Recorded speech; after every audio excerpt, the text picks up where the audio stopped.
zaman sekarang, hampir semua yang kita lakukan terhubung dengan internet, ya kan? Mulai dari bekerja, belajar, hingga berkomunikasi dengan teman dan keluarga. Belanja online, cari informasi, semuanya serba online. Bahkan kita bisa memesan makanan dan belanja kebutuhan sehari-hari hanya dengan beberapa klik saja. Tapi tahukah kamu, semakin sering kita online, semakin besar juga risiko kita terkena kejahatan di dunia maya. Kejahatan siber ini bisa datang dalam berbagai bentuk, seperti pencurian identitas, penipuan online, dan serangan malware. Nah, kejahatan ini yang biasa disebut kejahatan siber bisa menyerang siapa saja loh. Tidak peduli usia, profesi, atau latar belakang kita, semua orang bisa menjadi target. Mulai dari orang biasa seperti kita, perusahaan besar, bahkan negara. Semua pihak harus waspada dan mengambil langkah-langkah untuk melindungi diri dari ancaman ini. Karena itu, penting banget buat kita untuk tahu jenis-jenis serangan siber dan cara melindungi diri. Misalnya, dengan menggunakan kata sandi yang kuat, tidak sembarangan mengklik tautan, dan selalu memperbarui perangkat lunak keamanan. Ingat, data pribadi kita itu seperti harta berharga yang harus selalu kita jaga. Jangan pernah membagikan informasi pribadi secara sembarangan di internet. Di dunia maya, banyak orang jahat yang ingin mencuri data kita. Mereka bisa menggunakan data tersebut untuk melakukan berbagai kejahatan, seperti pencurian identitas atau penipuan finansial. Jadi, selalu berhati-hati dan waspada ya. Pernah nggak sih kalian dapat email atau pesan yang kelihatan resmi, tapi minta data pribadi seperti kata sandi atau nomor kartu kredit? Hati-hati ya, bisa jadi itu jebakan. Namanya phishing. Jadi, penjahat siber ini pura-pura jadi orang atau perusahaan terpercaya untuk mencuri informasi kita. Mereka biasanya pakai email, pesan teks, atau bahkan bikin situs web palsu yang mirip banget aslinya. Tujuannya satu, bikin kita terkecoh dan kasih mereka informasi penting. Makanya, jangan gampang percaya ya. Selalu cek alamat email pengirim, dan pastikan situs web yang kamu kunjungi aman. Software juga bisa berbahaya loh. Namanya malware. Malware adalah singkatan dari malicious software, yang berarti perangkat lunak berbahaya. Malware ini kayak virus yang bisa merusak atau mengendalikan komputer kita. Mereka bisa masuk ke sistem kita tanpa kita sadari dan mulai menyebabkan kerusakan. Ada banyak jenisnya, seperti virus yang bisa menggandakan diri dan menyebar ke file lain di komputer kita. Worm, yang bisa menyebar tanpa bantuan manusia. Trojan Horse, yang menyamar sebagai program yang berguna. Dan ransomware, yang bisa mengunci file kita dan meminta tebusan. Malware ini bisa menyebar lewat berbagai cara. Misalnya, lewat lampiran email yang mencurigakan, unduhan software yang sudah terinfeksi, atau bahkan melalui iklan yang muncul di situs web. Situs web yang tidak aman juga bisa menjadi sumber malware. Hati-hati saat menjelajah internet. Kalau sudah masuk ke komputer, malware bisa mencuri data kita, bikin komputer jadi lemot, atau bahkan mengendalikan komputer kita sepenuhnya. Mereka bisa mencuri informasi pribadi seperti kata sandi dan nomor kartu kredit. Serem kan? Bayangkan jika semua data penting kita dicuri atau komputer kita tidak bisa digunakan lagi. Makanya, pastikan komputer kalian punya antivirus yang kuat. Antivirus bisa membantu mendeteksi dan menghapus malware sebelum mereka menyebabkan kerusakan. Dan selalu hati-hati saat mengunduh file atau klik tautan dari sumber yang tidak dikenal. Jangan mudah tergoda dengan tawaran yang terlalu bagus untuk menjadi kenyataan. Selalu perbarui perangkat lunak kalian untuk menutup celah keamanan yang bisa dimanfaatkan oleh malware. Dengan langkah-langkah ini, kita bisa melindungi diri dari ancaman malware. Bayangkan kalian lagi belanja online, ternyata ada orang jahat yang diam-diam memata-matai dan mencuri data kita. Ini namanya serangan man in the middle atau MITM. Jadi, si penjahat ini berada di antara komputer kita dan server toko online, seperti pencuri yang menyamar di tengah keramaian. Mereka bisa melihat semua informasi yang kita kirim dan terima, seperti nama pengguna, kata sandi, nomor kartu kredit, bahkan chat pribadi.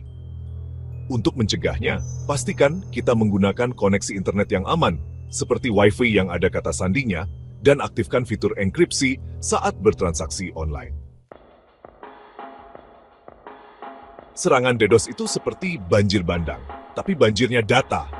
DDoS atau Distributed Denial of Service itu serangan yang bertujuan melumpuhkan situs web atau server dengan cara membanjiri mereka dengan data. Akibatnya, situs web atau layanan online tersebut tidak bisa diakses oleh pengguna lain. Serangan DDoS biasanya menggunakan banyak komputer yang sudah terinfeksi malware dan dikendalikan oleh penjahat siber.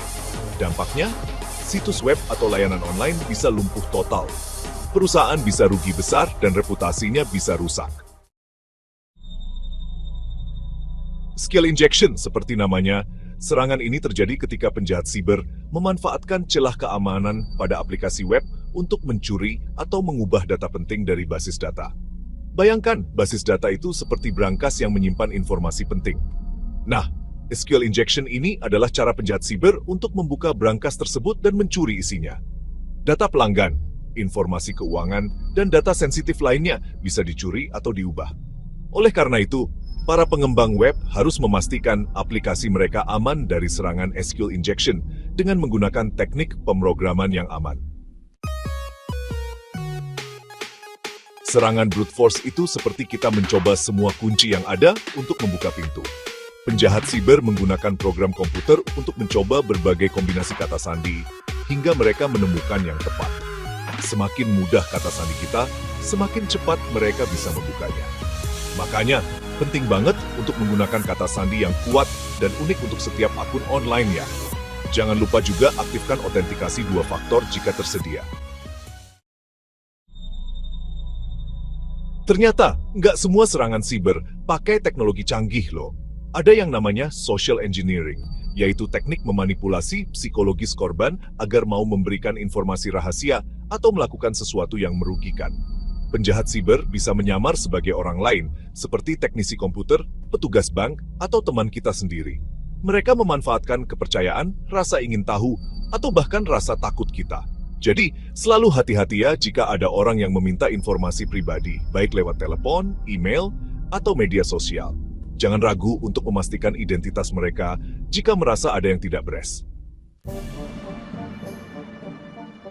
Ancaman keamanan siber tidak selalu datang dari luar.